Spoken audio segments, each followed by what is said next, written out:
தெருமுனை கூட்டங்கள் இன்றைக்கு நடைபெற்றுக் கொண்டிருக்கிறது.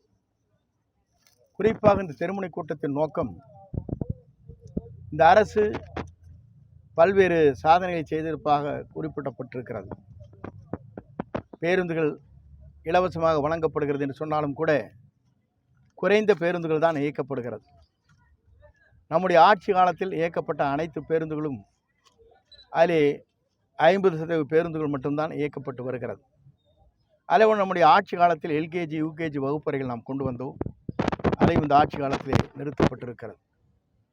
குறிப்பாக பல்வேறு திட்டங்களை நீங்கள் கூர்ந்து கவனிக்கின்ற போது இன்று மின்சார கட்டணம், வீட்டு வரி, அதுபோன்ற பல்வேறு அத்தியாவசிய பொருளுடைய விலைகள் உயர்ந்து கொண்டிருக்கிற நிலை இருக்கிறது.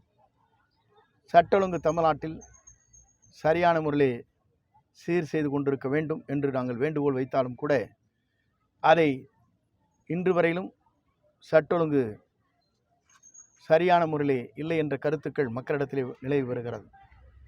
இதையெல்லாம் தடுக்கின்ற வகையிலே தான் இந்த தெருமுனை கூட்டம் இங்கே கூட்டப்பட்டிருக்கிறது. இன்று திராவிட முன்னேற்றக் கழகம் 2,17,00,000 பேர்களுக்கு தலா 1000 வழங்குகிறார்கள் 5ஆம் தேதி என்று. நாம் வெற்றி பெற்றிருந்தால், அதிமுக வெற்றி பெற்றிருந்தால் 1500 அவர்களுக்கு கிடைத்திருக்கும். அதிமுக வெற்றி பெற்றிருந்தால் 6 சிலிண்டரும் அவர்களுக்கு கிடைத்திருக்கும்.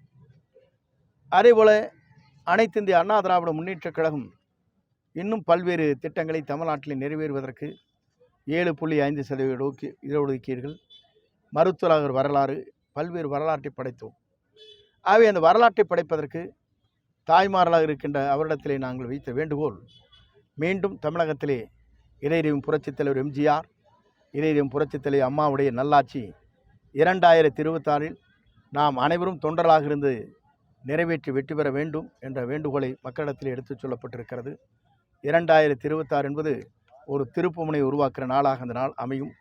அதற்காகத்தான் இந்த தெருமுனை கூட்டம் இங்கே கூட்டப்பட்டிருக்கிறது என்பதை மகிழ்ச்சியோடு தெரிவித்துக் கொள்கிறேன். நன்றி, வணக்கம்.